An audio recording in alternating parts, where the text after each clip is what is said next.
Yo, yo, yo. Welcome to NS9 Live. I'm your host, Anthony DiNardo. With me, we have Tyler.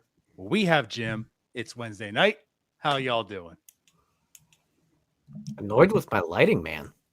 Yeah, you've been. We're 5 minutes late because of this damn light of yours. Yeah, I don't like any of it, but we'll roll with this. This is what DiNardo said. So if anybody has a complaint, share it with him, please.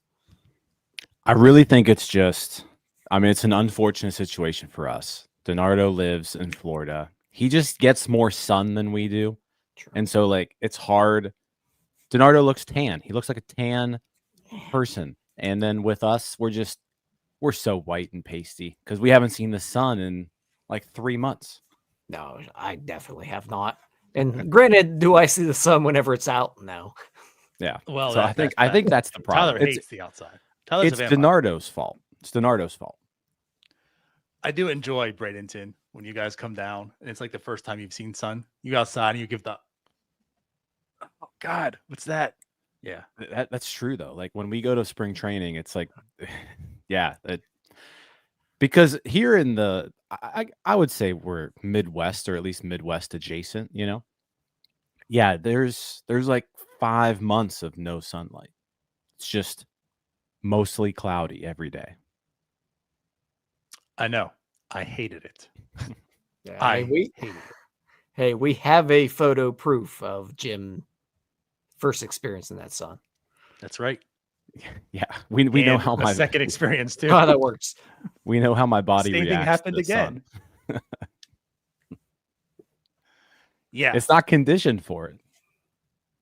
Dude, this is so bright. Anywho, we will fix that later. Let's do this. BetOnline continues to be the world's most trusted betting platform and your number one source for online betting in 2025. Whether you're a seasoned fan or a first-time bettor, BetOnline is your ultimate game day companion. With the largest selection of odds on everything from football to NBA, college basketball to NHL and UFC, BetOnline is the number one sports betting source for the new year. From touchdowns to three-pointers and hat tricks, BetOnline has you covered on every game, every play, and every win. BetOnline, the game starts here. Tyler's looking up in the air. You good, man? You're having a really tough time tonight. No, I was praying to the BetOnline gods that the Steelers can maybe pull this one out. Well, keep praying. Yeah, I'm gonna have to, right? What's the spread in that game? Nine and a half? Is that what we're looking at in that game? It's that high. There's no way it's that high. Could be. It's 8.5. No, it opened at 8.5. It is currently 9.5. That's wild for a Steelers-Ravens game. You think Steelers? Yeah. That's silly. If they might actually, that actually scares me more. It's a lot of points. The more points, the scarier it is to me. The important game this Saturday is actually Louisville Hoops at Pitt. It's got big time implications. At least it didn't say more this time. My question is, do you think Bob Nutting has any money on that game? Because that could impact who we're talking about tonight. I don't think Bob Nutting would gamble anything ever. That's a very valid point. The most risk-adverse person I ever met. Do you think Bob, that's a fair question. Do you think he's ever gambled in his life? I mean, he lives living in West Virginia. There's all kinds of casinos nearby for his entire life, I'm sure it's been. He's definitely put something in a penny slot at some point. You know what? There it is. He's played the penny slots, just 1 penny every minute just to get those free drinks coming because it's cheaper. He broke and beat the casinos. And us as well. Yeah. You imagine a billionaire playing the penny slots for the free drinks. And them big ass khakis. Hey, that would be me. Billionaires. Yeah, that's how they stay billionaires. It's true. Actually, there is a point where you have so much money that you can guarantee that you win. Yeah. Or at least you can guarantee that you win at the casino. Because you can just play roulette over and over and over again, doubling up until you hit twice in a row, which is just bound to happen at some point. Like, even if you're not good at blackjack, at some point you'll know enough about it that you can make out. No, you just have to win twice at roulette, basically. Blackjack. You just keep doubling up. Put in $4, you lose. Put in $8, you lose. Put in $16, you lose. Put in $32. Right. I'm talking about like much larger increments, though. Yeah. No, I get yeah. that. But again, like the But- idea of it. I Yeah, know someone exactly. who played online poker, and that's how he got his buy-ins. He just went to the blackjack table, just kept doubling up until he got it, and then cashed out and got his Texas Hold'em buy-in. There you go. It's Now free imagine money. if you had $1 billion and you could do that. Right. Yeah. Anywho, are we going to talk any Pirates baseball? Do we have We to? What Probably Pirates should, huh? baseball? I know. Right. There's actually, like, Yeah. here's the thing. We've been complaining all offseason that, like, the one thing we haven't had is any Pirates leaks, any rumors. Like, they're not connected to anybody. As soon as this last Starbucks, we were still talking about it. And here we are just a few days later. And fellas, we got names. Tyler. We do have names technically. Yes. Oh, Jesus. If you don't stop fumbling around with this camera and lighting. You know what? I will beat the living hell out of FIU on NCAA. Don't talk to me like that. I'm your elder on that game. I don't know. I'm undefeated. Anyhow. All right, but in all seriousness, yeah, Alex Verdugo, the Pirates are apparently in on him. Robert Murray, discussed it a little bit last week for the first time. And then today, a little bit more, we heard that not only are the Pirates in on Verdugo, but so are the Mets, so are the Angels, so are the let me get the list of names here. Mets, Blue Jays, Astros, Angels, and then Chris. This is from Chris Cotillo, Red Sox beat writer. The Pirates are leading the pack, though, is what his words were. So, Pirates leading the pack in the Alex Verdugo sweepstakes, if that's what you want to call it. And then we also heard some rumors from, I want to say it was Mark Feinsand, that the Pirates are interested in Randal Grichuk as well. So Randal Grichuk, right-hander, coming off a pretty good season with the Diamondbacks, mostly playing, in a short side platoon capacity. Hit lefties really well. Has hit lefties really well his entire career. Alex Verdugo, obviously coming off a subpar season with the Red Sox. With the Yankees after playing a subpar season with the Red Sox the year before. Everybody knows the story of Alex Verdugo just from, he was a top prospect for the Dodgers for what seemed like 6 years, while they just kind of would call him up, send him down, call him up, send him down. He was Gavin Lux before Gavin Lux, that he kind of got that Dodgers treatment. Yeah, those two guys, while neither are necessarily inspiring, I guess they are technically free agents and they are Major League Baseball players. So let's talk about them. Go, Tyler. You go first. Okay. Well, yeah, they're both Major League Baseball players, obviously. Verdugo's a guy that for some reason, and I don't know why, maybe it goes back to the old Felipe, who shall not be named, talks back in the day. But Verdugo was always a guy I wanted. Watching him over the years here, maybe not so much a guy you want, because there are legitimate concerns with an Alex Verdugo. And as Jim said, they were leading the pack on the free agency sweepstakes there. Would I be mad at an Alex Verdugo? No. I still think there's something there. And I think going to the Yankees, it felt like, if you go back to last year, if you would say that Alex Verdugo would have a bad year with the Yankees, I don't think anybody would be surprised by that. That's a tough market to play in. He's not a guy that fits in with that team whatsoever. Very fair. Personality does not fit. It's just not going to work there ever.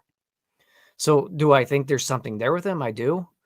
I don't know how good he could be, but look, man, we're Pittsburgh Pirates fans. Like, we're talking about getting a guy who's a league average hitter. I would hope, at least. You're buying upside here. Would he be someone that I would be like ringing the bell for? No, but I'm not going to complain if they were to get him. You mentioned Grichuk. Verdugo's a lefty bat. He does play on the strong side of a platoon if you have to go that way, but he didn't hit lefties well last year. Already covered that Yankees fiasco that we have, but I'd be fine with it. It's not going to make me jump out of my shoes about anything. I think getting any sort of major league caliber hitter on this team is a good thing.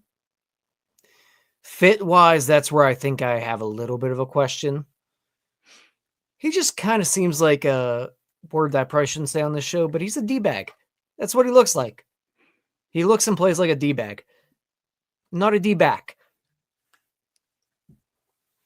Not yet, at least. Yeah. Are you talking about Verdugo still? Yeah, still him. Gotcha. I'm Didn't not going cover to make any Grichuk, judgments. I'm not going to make any judgments on if he's on who he is. I know there's some off the field stuff that he's been linked to from like when he was a teenager. But I guess my feelings on Verdugo are like it's better than nothing. It's better than what they have right now. But again, it's like the bare minimum you could do. Like if you went into this offseason and you took a look at all of the free agent corner outfielders and you're like, all right, where's like the line that you draw on like what's the bare minimum you need to accomplish here? Like Verdugo's that line. I feel like that's just where we're at with this. And so it's such an underwhelming person to be involved with. If this were 3 or 4 years ago, maybe it's a different story, but we're talking about a guy who hasn't had an average hitting season in 2 years. 98 weighted runs created plus in 2023, 83 last year. 83. That was bad. Like he had a bad year last year. His defense was adequate. He is going to help you out a little bit defensively as opposed to the other names that are being thrown around. But like you say the upside, and I'm like, where's this upside at? I don't see it. I guess that's where like I feel like Verdugo is like your safe pick where he's got a decently high floor in that like he's gonna be a positive WAR player, like at a minimum. Like he's not gonna go out there and give you a Bryan De La Cruz type performance where he's like -1 WAR. Like Verdugo's worst season is probably what you saw out of him last year, and he was 0.6 WAR. The upside, though, I'm just not seeing it because there's no power there, really. I mean, he's never hit more than 13 home runs in a season in his entire career. He's never stolen more than 6 bases in a season. He hasn't had a good offensive year since COVID season. Since 2020, he's been pretty mediocre, like 106 weighted runs created plus, 102, 98, 83. And it's gotten worse every single year now for 4 straight years. So it's just like, again, it's like the bare minimum. I'll take it over what we got. But like, it's just such an uninspiring move. And you mentioned like, you still probably need to platoon him. He hasn't hit lefties for his entire career. So you're still looking at needing to rely on, are you relying on Billy Cook to platoon with him? Are you relying on Nick York to platoon with him? If you go out there and you get Grichuk and Verdugo, and we'll talk about Grichuk later on, then you know what? That probably works. But then it's like, it's just not a very inspiring move to me. Yeah. I'm just going to share this. I put this out on Twitter the other day. So just kind of share it today. I think this is kind of what we're alluding to. You know, he's been declining like every year. Like the past 3 seasons, it's trending downwards. So that's concerning to me. You know, and like when you see the actual data or information, like you talk about the stats, right? The numbers and such, they decline. But then like you look behind and you see like what he's doing as far as like the analytics, and he's simply not the same. Like he's slowing down. The bat speed is terrible. He doesn't hit the ball hard. Like everything is just declining. It seems like his skill set is just simply declining. And I have what Tyler said about him being in New York, I think there's some truth to that as well. I mean, that's also why I talked about the White Sox situation when I talked about Yasmani Grandal coming out there. Maybe Luis Robert has like a bounce back because like he's out of that miserable franchise. Not that the Yankees are a miserable franchise, but like Alex Verdugo, he's his own person. He's his own personality for sure. And I don't think New York was the place for him. So maybe coming to Pittsburgh, like he is more comfortable and like I feel more at home and he plays better. Like I think what Tyler's saying about the upside that I can agree with is like he doesn't hit for power, like he doesn't do that stuff. But I feel like there's a potential that he can come back just being a quality hitter, right? Like there's a potential they can come back and show you what you thought Alex Verdugo was, back in the day coming up. I mean, not to that level, but like, hey, he makes great contact. He doesn't strike out. You know what I mean? So like he makes good contact, hits for better average, not a ton of power, but enough of it, like he can be a positive player, right? An above average player, getting closer to that 2-WAR player. That bounce back, I think, is like what he's alluding to. And like you can maybe squint and see, but like what I just showed here is what makes me tend to believe that bounce back really might not be there. And that's what I'm worried on. So like someone's question here is like, is his upside any better than York's or Cook's or whomever? And that's like where I'm kind of at. Like it's safer. Like you know where he's at. He's a major leaguer. Where with York, you're still questioning. With Cook, you're still questioning. But I don't know if there's real upside in this. Like you're saying, like he is a major leaguer. It's a signing. And if it's a platoon with Grichuk, like, yeah, I'm more okay-ish with it. But I really don't want to go down this route. Like I really don't. I just feel there's better ways to spend this money. Now it takes two to tango. But like, guys, I mean, wouldn't you, if you're talking about bringing him in because of a platoon potential, not because of an everyday player, which again, like I don't look at him, if you're looking for an everyday player, it's even worse. So if you're bringing him in, hopefully it's with a platoon, like a Randal Grichuk and whatnot. And if that's the case, like, wouldn't you just much rather have Winker? The counter argument to Verdugo versus Winker, like if you're looking for offensive upside, Winker's the choice, right? If you're looking to build the entire team, Winker is rough defensively, as is Grichuk. So if you look at like a Grichuk-Winker platoon, the offensive capability of that platoon, if you deploy it correctly, is great.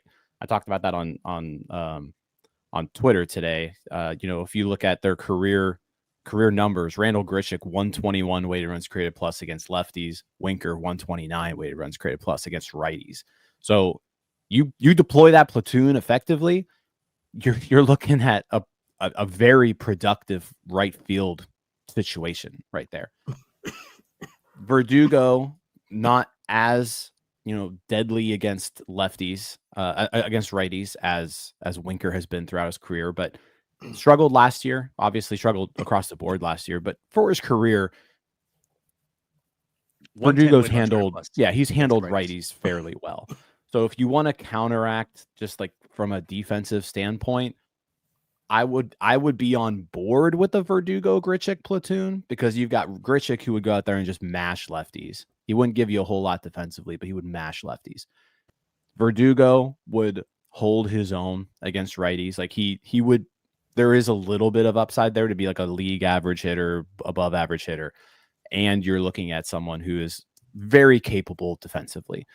You could even, if you want to, maybe not give Bryan Reynolds a ton of time in left field. When Verdugo's playing, you could have Verdugo roam left field and Reynolds in right. So you could play around with that. Verdugo's speed isn't necessarily there. Play.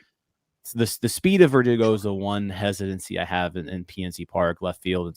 But like, if you're looking at the two, they offer different things. Like if you're looking for a lefty platoon bat, Winker's going to give you power. He's going to give you offensive upside. He has hit righties very well over the course of his career. Verdugo's going to hit him just fine, and he's going to give you adequate defense. By doing so. So I think it's just a matter of like, what do you weigh? Like, how comfortable are you with Oneil Cruz in center field? Do you want Bryan Reynolds to play left field every day? Do you want to maybe move him around to right field a little bit? So it's a question to be had. I think if you're me and you're looking at this roster, you need offense. You need it bad. So like in my opinion, like that Winker Grichuk platoon, like there's just so much upside to the production level of a platoon like that. If you're not going to go out there and get an everyday player, which at this point it's seeming unlikely that that's going to happen. So that's the route I would go if we're looking at realistic platoon options here. But if you're going to get Verdugo, I would still prefer something there against lefties. Yep. Yeah. I might have misspoke by talking about the upside. By upside, I mean like 10 to 20% above average is what I think maybe you can get with Verdugo. But then, Jim, you bring up a lot of good points with that. Because if that's the upside we're getting with an Alex Verdugo, at that point, if you're the Pirates front office, do you not question, can we roll with maybe a Jack Suwinski? Because at that point, Suwinski's more, or he is closer to a league average season than Alex Verdugo is. You have the power from a Jack Suwinski that you're not going to get out of an Alex Verdugo. You have defensive ability that you're not going to get out of an Alex Verdugo. Really, I think on the corners, Suwinski, and I see Jim shaking his head. On the corners, Suwinski, I think, is probably better than Verdugo. In center, maybe not, but in the right situation, is a Jack Suwinski better than a Verdugo? There's a question to be had there, and I think it maybe just depends on where the Pirates front office sits with the situation there and where they feel about Jack Suwinski at this point. Verdugo's not hitting 26 home runs, and Suwinski did that in what I think we all complained about of a season. Yeah. So, I mean, like, if you put Verdugo in the same situation, we're going to complain about him too. So, I agree with Jim, and he's still shaking his head. Like, I don't know what to do anymore. Be you. Who cares what? No, Jim says? well, I'm just talking my way through this thing. Yeah, I think the biggest problem here is like you can't rely on anything from Jack Suwinski. Like he's on the 40-man roster, and if he put together a 2024 that was like his 2023, then you'd be like, okay, this works. Let's go out there and get Randal Grichuk for the short side platoon and let's cook, right? And I like Billy Cook in that short side platoon role as well. But then you look around the roster and you're like, well, are we going to have to play Billy Cook to platoon with Spencer Horwitz at first base? Because I mean, Billy Cook can only play one position against left-handed pitching. So like, which one's it going to be? And so I like Billy Cook for the defensive versatility, the defensive ability, and I think he's going to be able to hit lefties fairly well at the major league level. So like I think there's a spot for him on this team, but I think there's also still a spot for another lefty bopper to platoon in one of those corner outfield spots. That's just kind of like my issue with what's happening and transpiring this offseason. Because let's rewind a year ago. It's kind of like the same thing, and maybe even worse to a degree. Because last year, my big thing was risk mitigation. I kept talking about risk mitigation, right? That's what we need to do right now. There's a lot of risk on this team. Let's help mitigate it. Adding some safer veterans so you increase this floor. There's a lot of variability of this team. You know, like they can go either way. And like it showed last year. Like what I was alluding to is like what happened. Jack Suwinski turned into a terrible player. Henry Davis could not hit and do anything. You know, it's like there was a lot of people falling off the cliff. And what's, again, funny and ironic is this year I feel like we're in like the same boat, but maybe to like a greater degree because now those variables look to be closer to the other end. Like, again, like we're writing off Jack Suwinski. And Jim, not to out you, but to out you, what, 13, you know, not, I guess 13, what, like 11, 10 months ago, whatever, you're talking about Jack Suwinski's going to have more WAR than Bryan Reynolds. Now, again, I laugh at that today. I laughed at it then too, but it wasn't as egregious as it is today to say that. There's a scenario where you could say, I mean, Jack Suwinski could. I'm not falling for it, but he could. Right now, if you said that, like, you're not coming back to NS9. Like, you don't know ball. You know what I mean? Henry Davis last year talking about, well, he could hit. Now, you're kind of just writing him off. It's Joey Bart and hopefully Endy, and maybe Endy, Henry can do something. So it's like the problem with this year is like there's just still so many variables that like, can we get something that's going to hold this like group of players together and get you to the playoffs? Maybe Cook can be that guy. Maybe there's a lot of maybes, but you know what? Like Winker, Grichuk, at least they are baseball players. Like there's some safety, even like a Verdugo. Like there's at least some safety net there. We want higher, right? Because we want to push. You want to make sure you go to the playoffs this year. That's important. But like that's where we're at. Like it just seems like there's just so many question marks still, and all they've really done right now is added Horowitz. So getting this platoon, like I'm good with, because at least there's some safety net to them, opposed to rolling out like the Cooks and the Yorks and whatnot, and Jacks. Is Verdugo really a safety net there? I know you weren't really mentioning him, but I think Verdugo's a safety net in that like he's not going to get you -2 WAR like last year's right field. Yeah. Produced. Yes. Right, He but won't but at that point, stay will there. Josh Palacios do that? I don't think so. Like I think Joshua I don't know. Palacios, I think, is perfectly. if we were talking like, about I- the safest I think option, Palacios is. He's a replacement level player. Like he's Right. he's depth. Like he's a guy that you need if you've got 2 injuries to your outfield.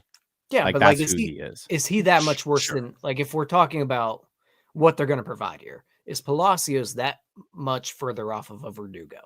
Like I think we know if you what take, Suwinski's ceiling and floor are wild. Yes. I think if you take Josh Palacios's like the best case scenario for Joshua Palacios, you basically get what Alex Verdugo has given you the last few years. Probably.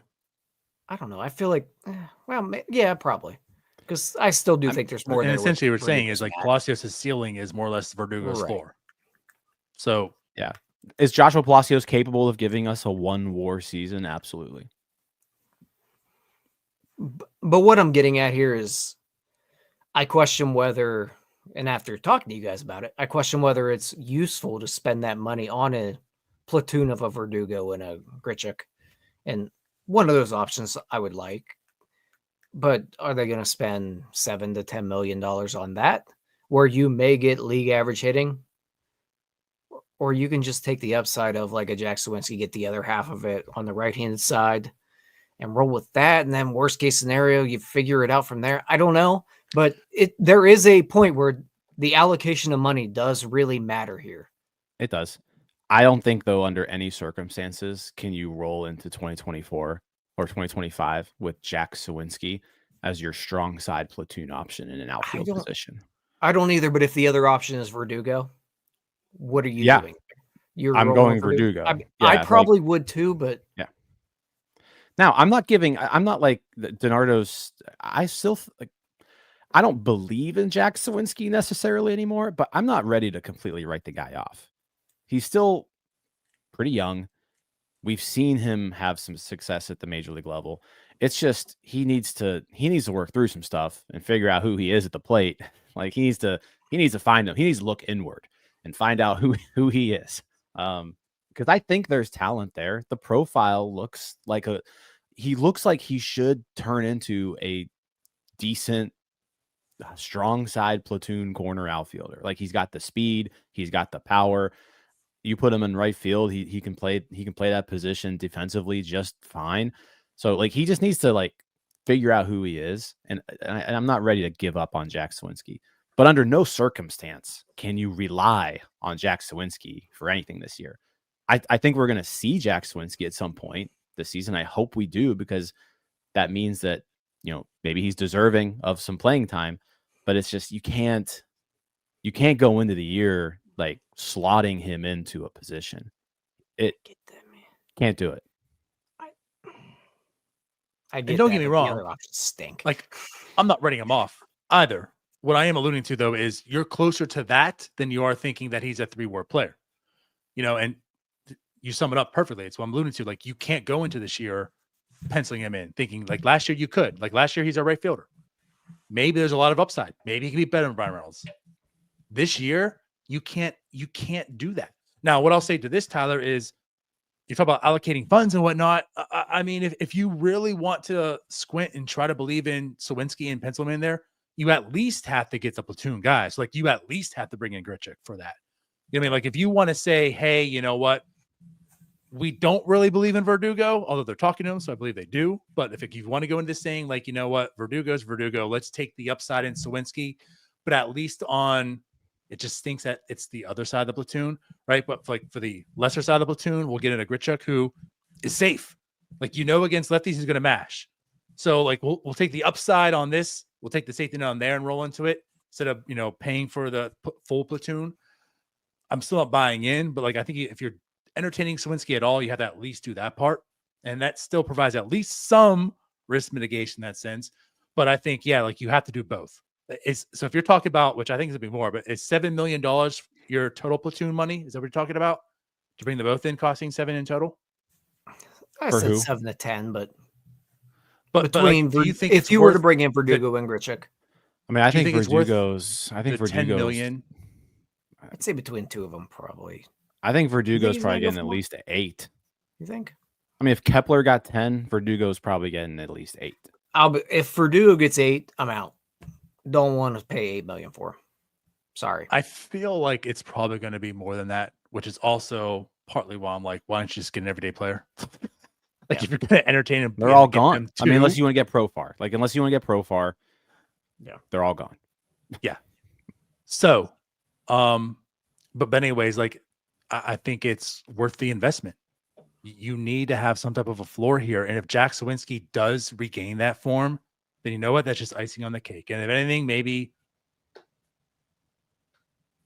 you make a trade at the deadline with Verdugo or something. I don't know. But anyways, like, I just don't think you can go into the season. There's only a finite amount of positions that you can truly upgrade and feel good about. One was first base. They did that. It's really only right field at this point in time. And they're not entertaining short, So it's like I just feel like you have to get this outfield position right. You have to.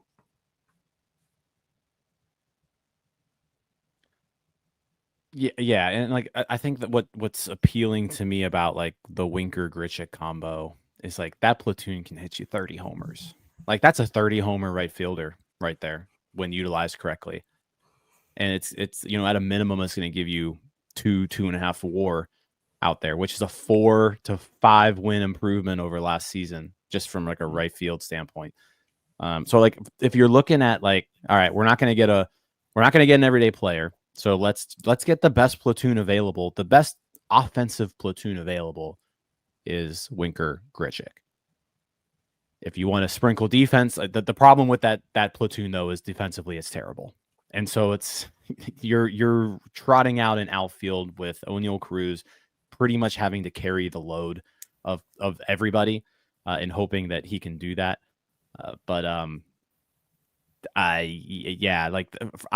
willing to sacrifice that at this point for offense because just this team is so there's no power in this lineup outside Cruz and Reynolds and an aging Andrew McCutchen. Like that's it. And then you can maybe hope Joey Bart's going to hit you over 10 homers. But like there's no one else on this team that you can really count on from a power standpoint. Grichuk, Winker does that for you. Like that right field player, whoever's in that right field spot is smack dab in the middle of your lineup every single day. If that's the case. Yeah, I'm 100% with you on Winker. He's my favorite choice to acquire. And maybe we just haven't mentioned him because it's been so quiet on that front. Moving on from Verdugo, I think no matter what, I think a guy like Grichuk fits extremely well. He's a guy that will take over the Connor Joe position at the very least and give you probably better production. And Connor Joe had a really good year 2 years ago, but 300 to 400 at bats at the level we got from Connor Joe last year, that hurts. You get 3 to 4 out of Grichuk, you live with that a lot better. And also, if you do fail on that left side of the platoon, at least Grichuk can handle righties enough to be competent playing like semi-regularly. So like say you don't get a guy on the left-hand side and you have to roll with Suwinski and you have Grichuk, you can live with Grichuk playing every day almost. It's not going to be the greatest thing of all time, but it'll be relatively close to Major League Baseball. I don't know, man. Like that's kind of where we're at now. Yeah. I mean, Like he's good enough to be able to, and he'll hit the ball over the wall. Winker's actually the guy. Yeah, the thing with Grichuk is like from an everyday player standpoint, he really hasn't performed in that role. He's in a while. It's been a while since he's done that. But like when you put him in a position to succeed, which is versus left-handed pitching, he's money. Yeah, if he gets 300 to 400 at bats, he's golden. Yeah. Yep. Absolutely. That's why, and like we haven't really dived into like Grichuk yet. We keep like entertaining the idea of him, but like to bring it up, I'm more excited about bringing in Grichuk more than Verdugo, and it's just simply for the fact that I know what he's going to do. Like he's going to come in and he's going to mash lefties, and so like at least we know that. With Verdugo, you're like wondering if he can bounce back because, and he's had 3 declining years. You know what I mean? Like you're trying to be hopeful and be positive and think maybe what if, right?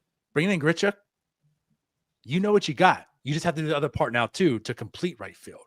You know, so again, like that's why I feel better about Grichuk. It's the short side of the platoon, which sucks. Like if he was the other side of this, right? If he's playing against righties, like, oh my God, this would be great, fantastic. It's a lefties, now it's like, well, you got to get the bigger part of the puzzle still. But like that's why I'm more excited about a Grichuk signing than the Verdugo. I feel like Verdugo's more of like he's more capable of being an everyday player opposed to Randal Grichuk, right? It's just he's not that good of an everyday player. He's better against righties, but also like not that great against righties. It's not like he's like the guy's mashing righties at a 120 rate runs created plus whatnot. You know, again, like last year he was like 12% below average still against righties, like on the good side of the platoon. So there's still a lot of what ifs.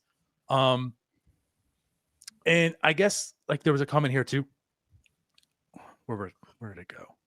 That more or less that, you know, like Verdugo was good enough to be in the lineups and playing for the Dodgers and the Red Sox and the Yankees. And that's a respectable point of view, right? Like those are good ass teams. But the thing was, he was good with the Dodgers. He actually had a really, really good year with the Dodgers once. Got traded to the Red Sox. Declined a little bit, but solid enough, right? Then got traded to the Yankees.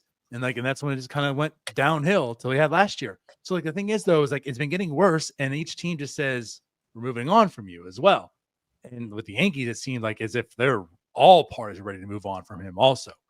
So yes, there's some side to it, like with Tyler, that I do agree with. Also, maybe him getting into Pittsburgh, that'll be a better fit for him. But I just don't really believe in his talent all that well. And that's just where I'm at.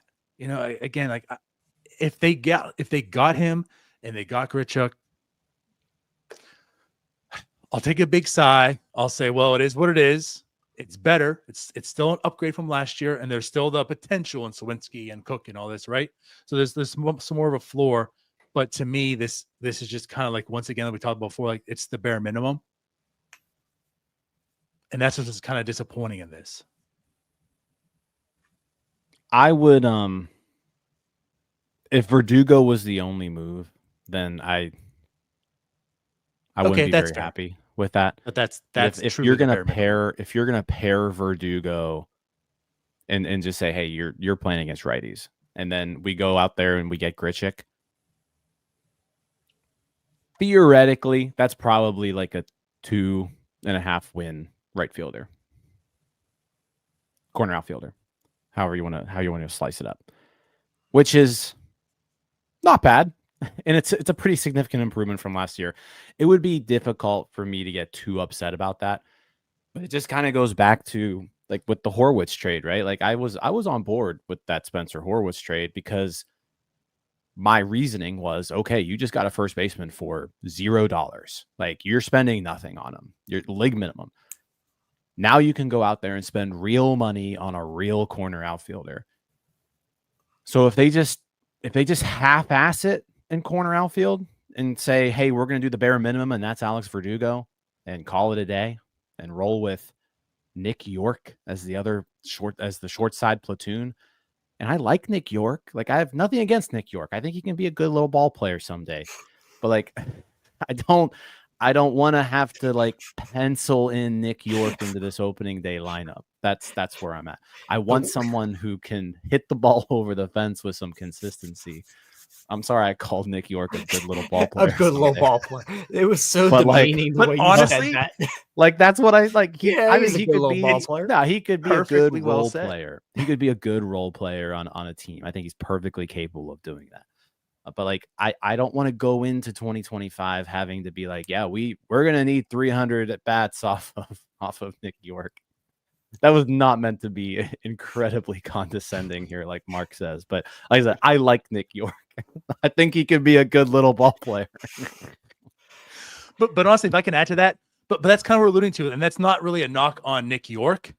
You're trying to say it in a positive way, like he can be. Like, I'm not poo-pooing him, thinking he's terrible, he's garbage. This is why the season's gonna be a failure, because Nick York can't be a good ball player.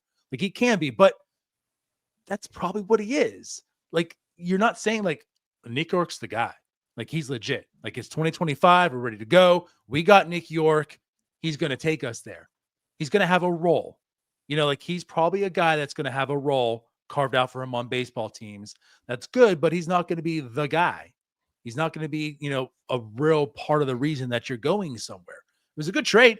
I like the trade when it happened, but you're not excited about 2025 because you have Nick York. No, is that not the problem with the entire organization though right now? Is that it So- feels so- like we so we have yes. a group of people that they're good little ball players. And if Like, there are Could 9 be. guys. It's not even that they are now. It's that they could be one day. There is like there's 7 to 9 guys on this team, or there's probably 30 in the organization that everybody feels like, yeah, we like them. They could be good little ball players. There's not a dude. Yeah. They're not signing dudes. Dudes aren't walking through the door. We just got good little ball players. Maybe. And that's one thing I wanted to say also that I forgot to mention, going back to the Verdugo on the Dodgers, the Red Sox, and the Yankees. The other thing too is think about the roster construction. Like, they're able to have Verdugo because he was the guy that they could kind of hide. When you're on the Dodgers and you have that lineup, you can afford to have a Verdugo. When you're on the Red Sox, you have that lineup, you can afford to have a Verdugo. Like, a guy could play really, really good defense and make solid contact. You're on the Yankees, like, you have Aaron Judge, you have Juan Soto. You can afford to have a Verdugo there because he's going to go in Yankee Stadium, that tiny ass ballpark, a little good ballpark, Good little one day. ballpark. It could be a he nice can little hold his ballpark. own defensively, helps you out there, and he can make good contact, whatever. But like, you don't need him to be anything more than that in those lineups. That's kind of the problem we're alluding to here. Pittsburgh is already hiding Bryan Hayes. They're going to be hiding IKF. We're hopeful the catcher position they're not hiding, right? You're hopeful that Nick Gonzalez is good enough to hold his own. Like, how many more holes and players do you need to hide in this lineup? So again, like, that's kind of what we're alluding to again with like the Verdugo thing. I just, if you gave me Winker and Verdugo, I'm sorry, geez, give me Winker and Grichuk, like, I would be fine with that. That to me is the ideal. I know you talk about defense. Grichuk, I think he holds his own defensively. Verdugo is definitely better, especially better than Winker, but like, this team needs the bat. Verdugo's defense isn't that elite enough for me to go ahead and say, yeah, bring that in, because the defense, that really matters. Give me the bat in this situation. Give me Winker, Verdugo, give me Winker and Grichuk, and let's just mash. Let's have someone, like you said, that form that one player, give us those 25, 30 home runs, have a formidable lineup. Let's go.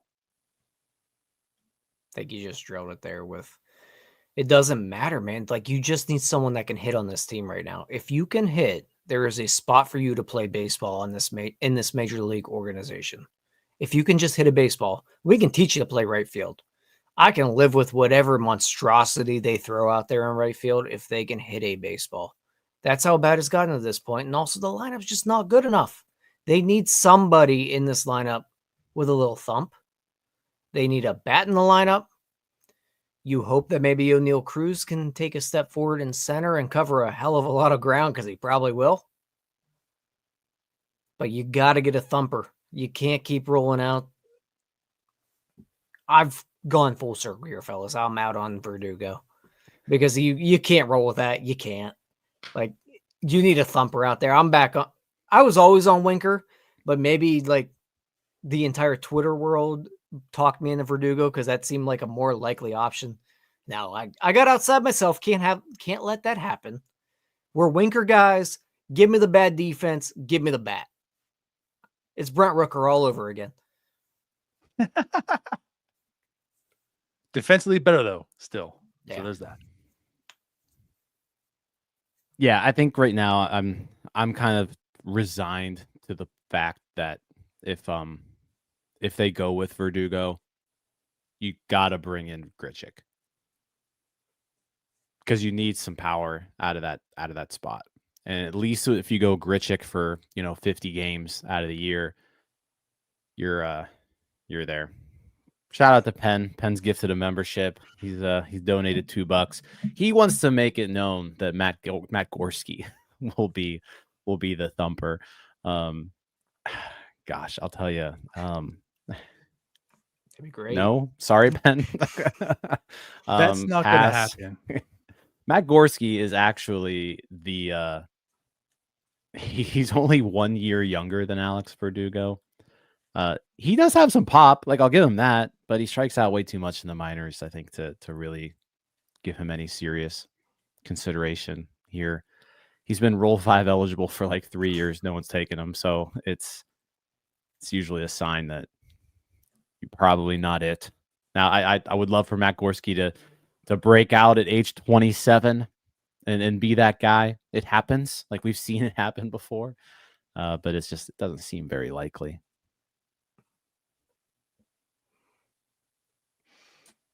Can I add something in here too?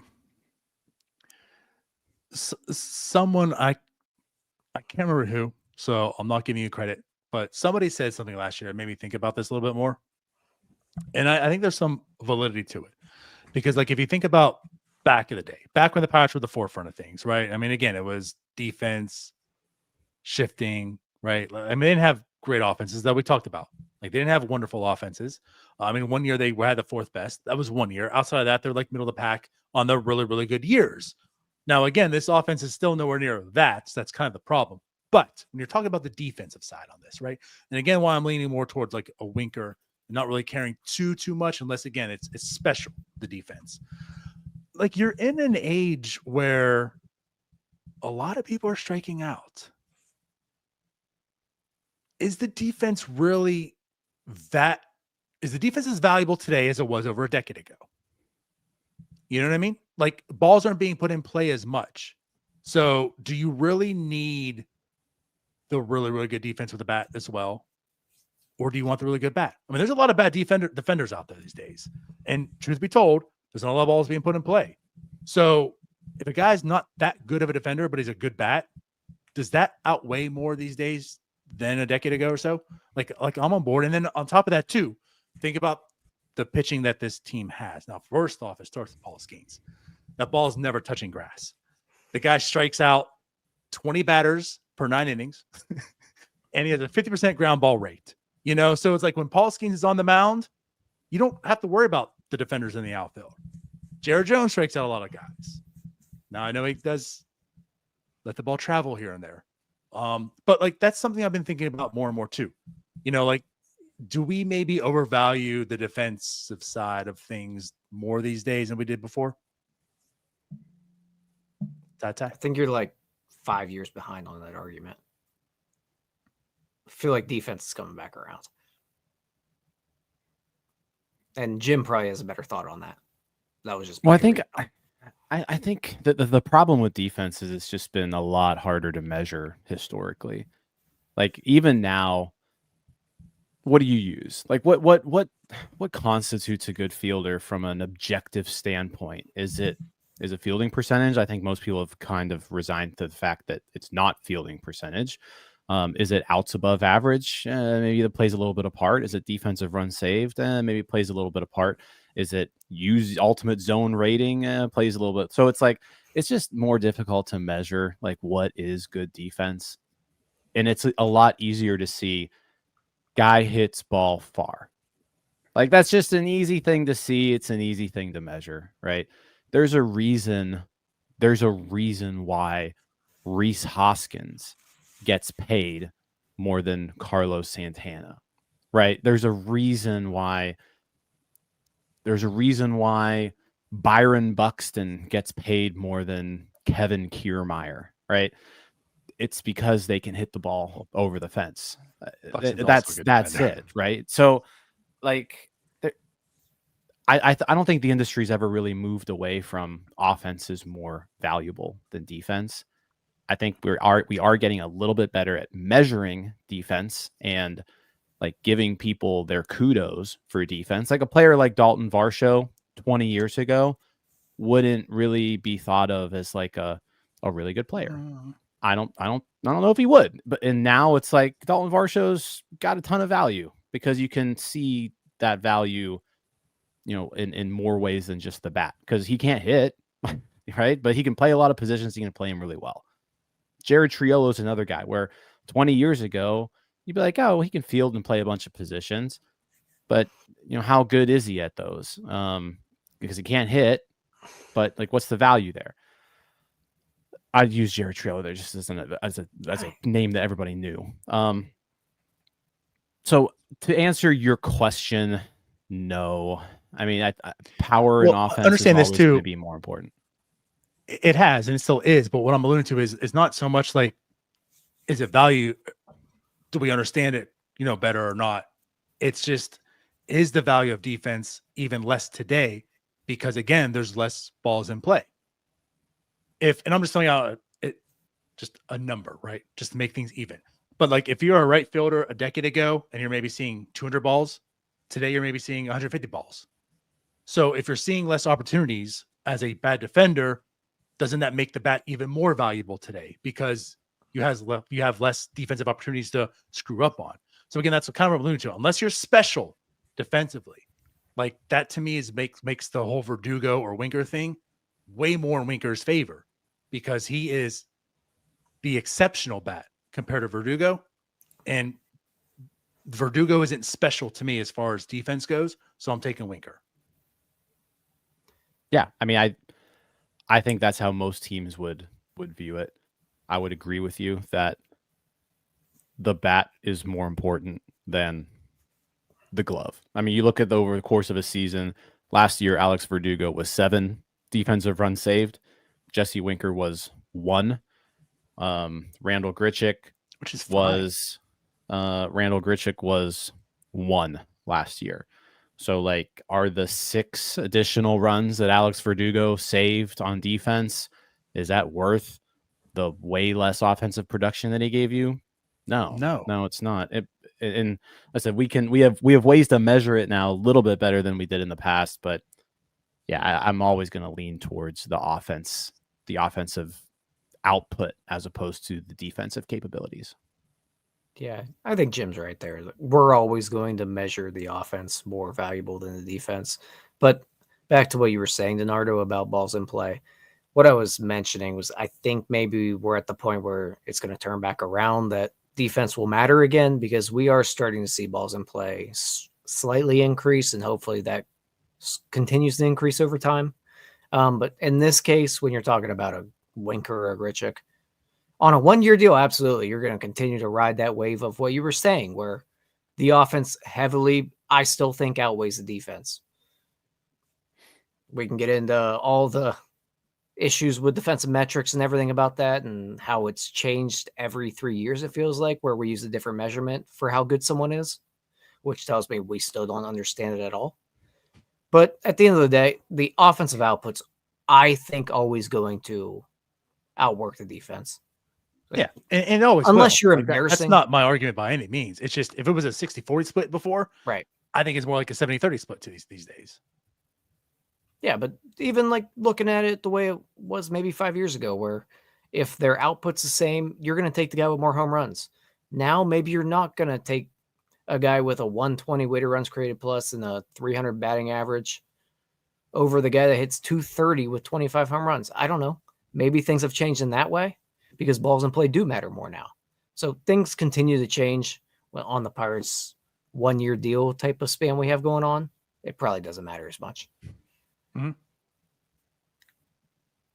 So I think unanimously we all agree, just no Verdugo then. Yeah, I think I'm on board with that. I'm out on Verdugo. I was in. I'm out. I'm all for signing Randal Grichuk. Like, I'm all for that. Get another side of the platoon, and again, hopefully it's Winker. And like, I'm now kind of clapping and saying, you know what, this is solid. Let's move forward. It's not ideal. It's not the perfect situation, but it's certainly way better than the bare minimum. Yeah, I think right now, if I had to rank my things that I want to happen, right? We talked about it on, was it Monday? We talked about Luis Robert. Like, I would go for that because I think as far as upside goes, it's through the roof. For sure. And just take the risk. Take the risk. Second option would be trading for Taylor Ward. That would be my second option. But also, like, I have no idea what the heck the Angels are doing right now, and I don't know if anybody does. They never know what they're doing either. So we're all in agreement. Third option would be Wicker, Grichuk, platoon. Fourth option would be Verdugo, Grichuk, platoon. Fifth option, if you want to even go even crappier than that, Verdugo, Ramon Laureano. Like, at least give you good defense. But that's kind of where that, if I'm ranking things, that's where I'm going. I don't want Taylor Ward. I don't know why you wouldn't. He's a good ball player. I'd be fine with it. Absolutely. He's a good little ball player. I know he's a good ball player. He's an adult. That's where we're at here. Penn said a couple things. Henry Davis is not playing right field. He is a catcher. So, yeah. We got a lot of offseason left, boys. We do, but also not. Like, relatively speaking, we're like, what, 6 weeks away from 5 weeks away, really. Pitchers and catchers usually report right around like Valentine's Day. So you're looking February at 14th. like 5 weeks. We got over a month. Yeah. Like, we're about 5 weeks away from spring training, guys. I'm just going to put a pin in what Jim said about Henry Davis being a catcher because I'm not buying that right now. I think he's a better catcher than he's going to be a right fielder. I'm just putting a pin in that so we can go back to it. That's January fair. 8th. Because right now he's the third catcher. Yeah. Who can't hit or catch. He's a better catcher than he's a hitter so far. He's actually fine as a catcher, I feel. Like, he was okay. fine last year. Carrie's speaking my language too. If you really want to go get weird, Oh, God. other side of the short side platoon, Adam Duvall, which, hear me out. How about we don't? Adam Duvall had an awful season last year, but he crushed lefties. Crushed them. 135 weighted runs created plus against lefties. 8 homers, 252 average. He raked, and he's raked lefties his entire career. Yeah, maybe not raked. Raked is a strong word, but he's hit them better than righties. But that would be getting pretty weird. If Alex Verdugo I didn't for that a few years ago. If Alex Verdugo went to South Carolina, nobody would care about him right now. Well, they don't have a baseball team in South Carolina, so correct. I don't know if they have a baseball team or not, but The University of South Carolina,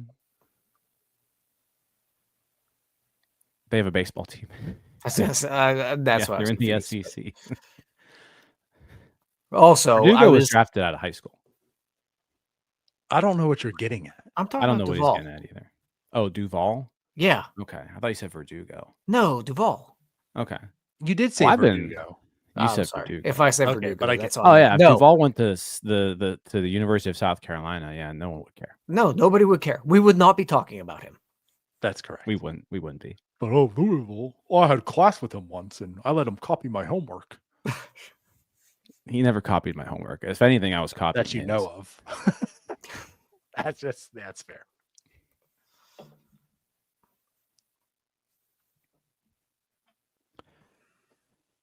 No, scratch Duval. I was clamoring for Duval over the last few years because it made sense, but it doesn't really make sense. 2 years ago, it made a lot of sense.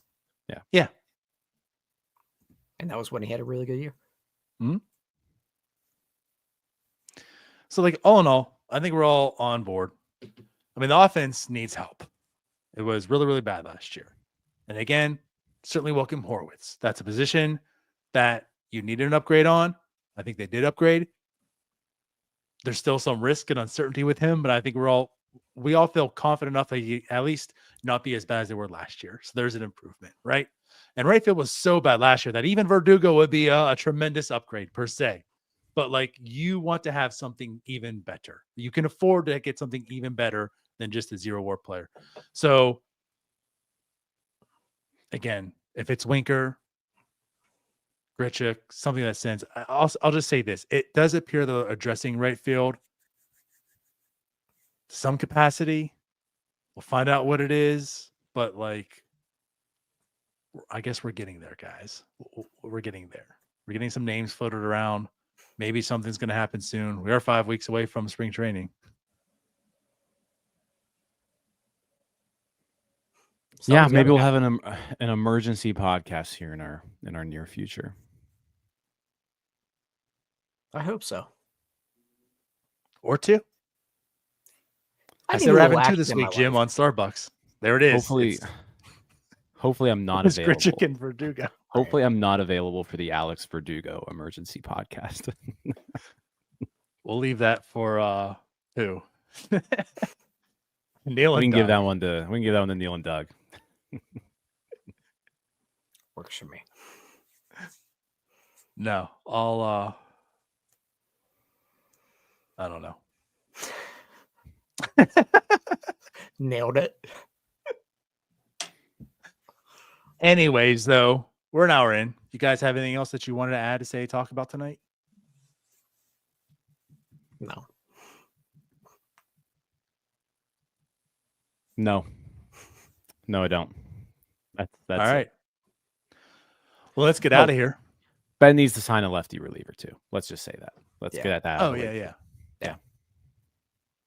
That's actually the bare minimum we were talking about.